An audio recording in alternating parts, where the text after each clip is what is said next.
Alright, thank you guys all for coming today. I want to begin tonight by beginning in the name of Allah, the All-Merciful, the Especially Merciful, and I ask Allah to send His peace and blessings upon the Holy Prophet Muhammad and his purified and immaculate progeny, the people of his household.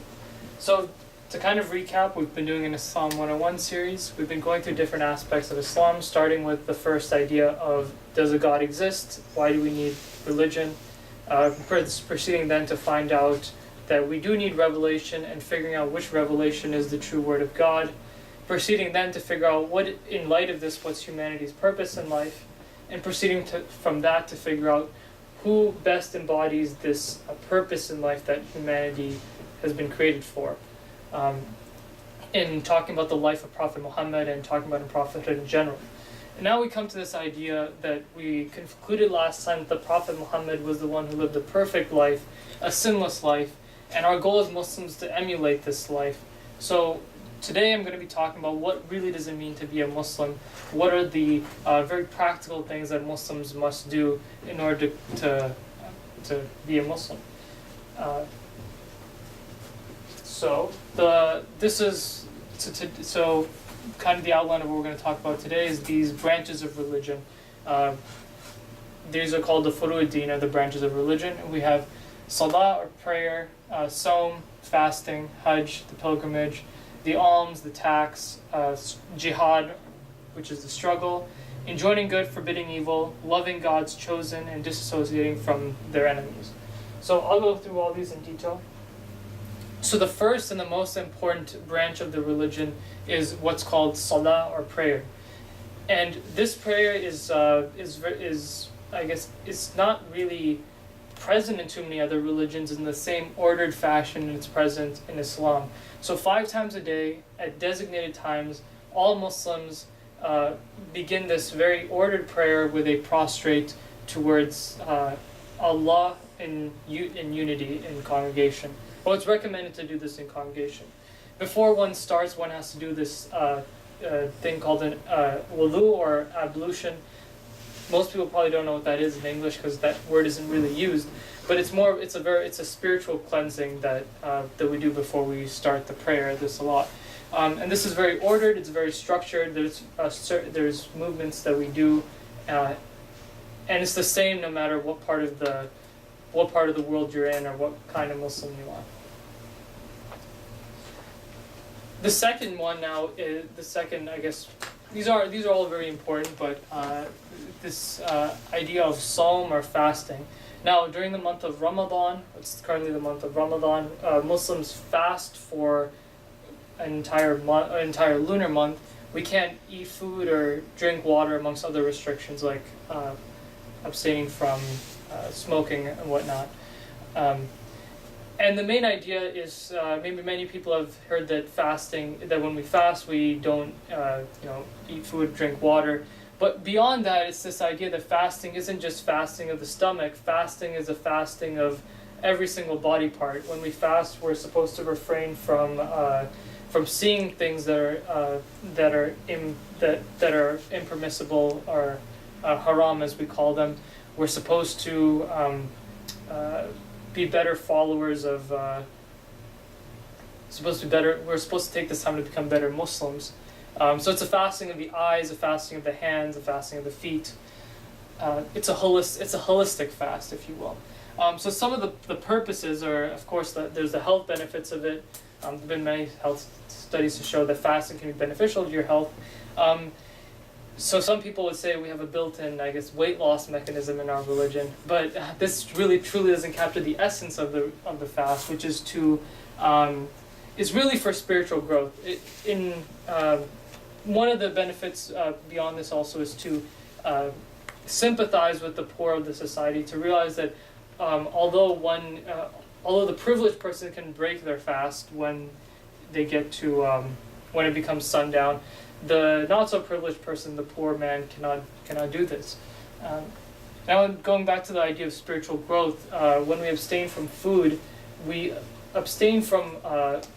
really try to remove ourselves from these worldly desires to control ourselves, and to remember and supplicate and pray to God more so than we already do normally. Now another important part is the Hajj, or the pilgrimage. All Muslims are required to go to Mecca, the city of Mecca, and perform this pilgrimage once in their lifetime if they're physically and financially able to do so. The Hajj is very complex, but basically is sort of a simplified way of looking at it. Once you start the Hajj, you go into this state of what's called ihram. It's a very simplistic way of dressing and of clothing. And one who's dressed in the ihram, once you start the Hajj, you're in this state of ihram. Men are basically wearing two pieces of white cloth. Women are dressed very simply. Makeup isn't allowed. You aren't allowed to look at yourself in the mirror. Basically, this is when you go to Hajj, no matter what your socioeconomic class is or your status is, you're equal in the eyes of God. It's kind of to show this idea. And now the Kaaba that's shown in that picture, that is the what's colloquially called the house of God. Now, God doesn't actually live in this cube. This is sort of more of just a symbolic representation of where Muslims kind of view the focal point of their religion and geographically. So one of the major rites amongst others is that we circambulate or go around the Kaaba, or the structure, 7 times. And an interesting thing to note is right over here, right next to the Kaaba, is the grave of Hagar, or Hajar, an African slave woman. So it's interesting that even with all this, with racism prevalent in the world today, Muslims, all Muslims are required to go around, this Kaaba, next to the Kaaba being the grave of one of the most oppressed of the oppressed people in this world. A black slave and a woman, which is actually quite interesting that Islam puts someone who in most societies is seen as very low into such a high and esteemed location. Now to move to the next one, we have this idea of zakat, or the alms, and this is basically you pay 2.5% of your wealth on specific commodities, to the tax collectors, and this wealth is then distributed to the poor, the orphans, basically the impoverished of society. And the interesting thing is that this cannot be paid to the Prophet's family. So a lot of people will may criticize Islam unknowingly, that the Prophet Muhammad merely propagated this religion out of some material gain. But the interesting thing is, this zakat cannot be paid to the Prophet's family. It's forbidden for that to happen. So the Prophet isn't here to merely enrich himself and to live a good life. Now, sort of similar to this, but very distinctly different, is this idea of khums. Khums literally meaning a fifth, but it's the income tax in Islam, and this is paid on business profits or surplus. And and during the time of the Prophet and the time of the Imams, it was paid directly to them for them to disseminate out.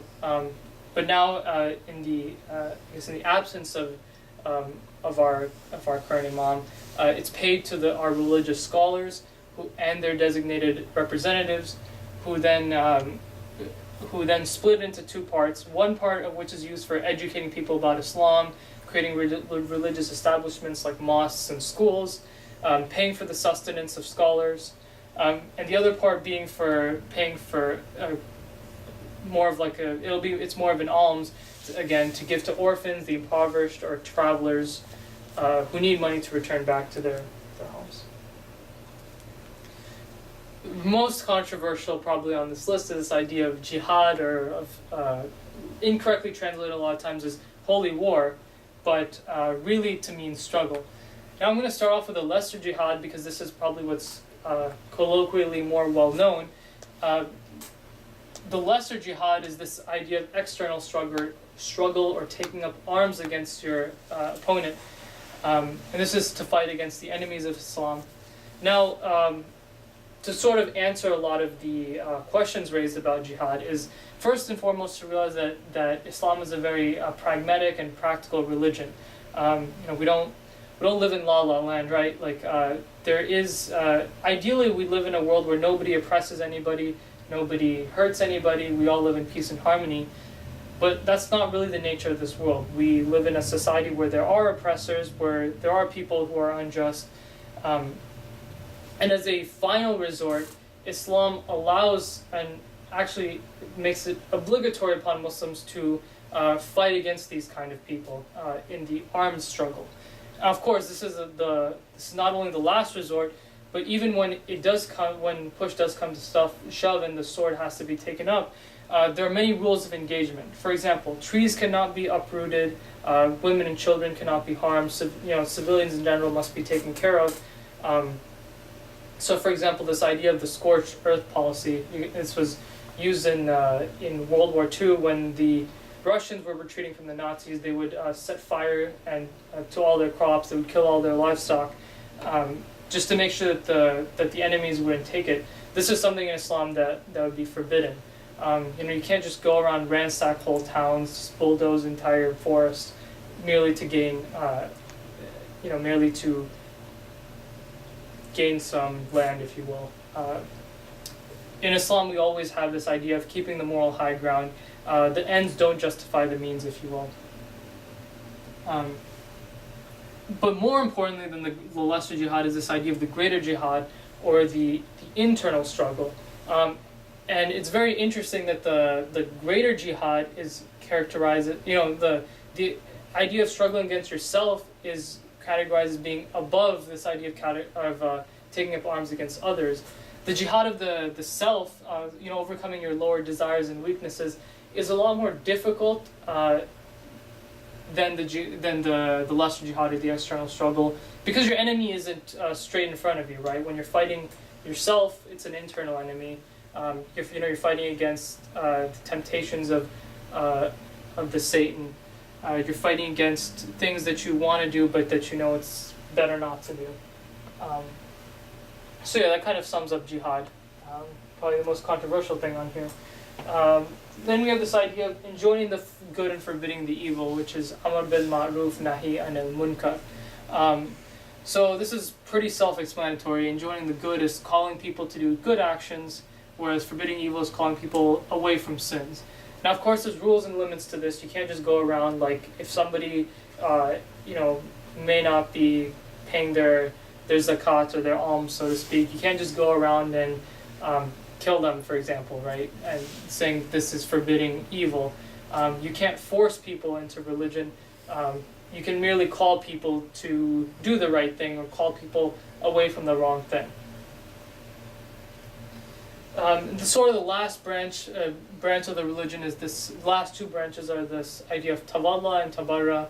Tawalla being love of God's chosen, and tabarra being to oppose the enemies of God's chosen. When I say God's chosen, that may sound like a very pompous or a term, but really this is kind of the English translation. But it refers to what's called the Ahlul Bayt, or the people of the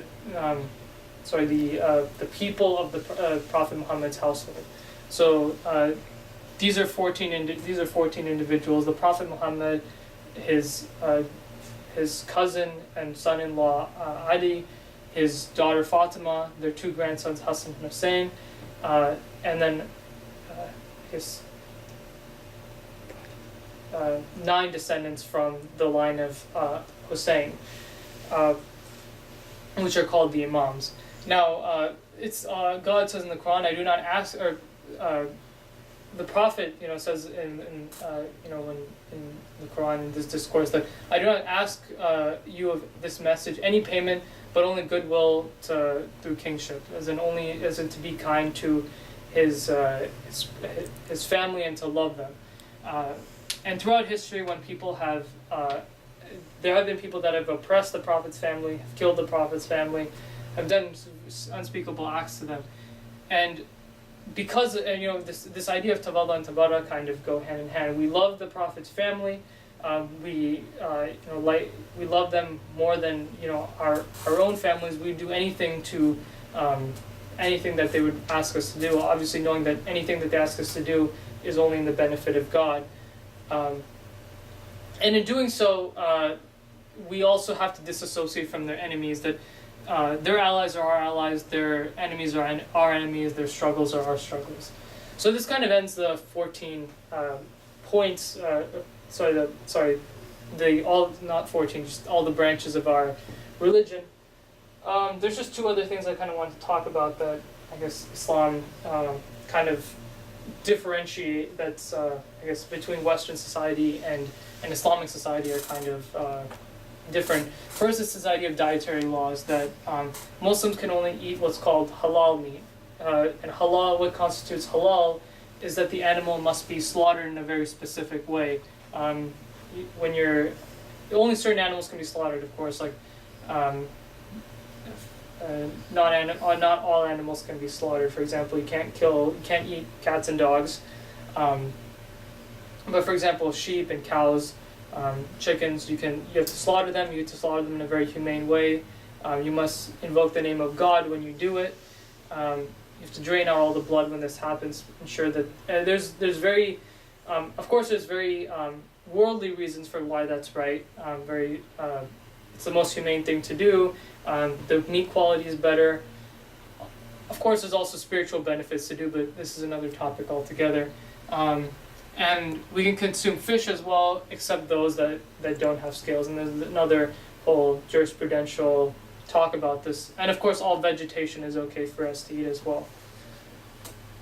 And lastly, it's this idea of hijab. And this is obviously a very involved discussion, but the main thing to understand here is that both men and women must observe a level of modesty in front of non-family members. And this modesty is not only in the physical sense, because usually in the English vernacular, when we refer to hijab literally refers to just a cloth over the head that a woman wears, but that's not necessarily true. Men also wear a hijab. We can't just go around naked, right?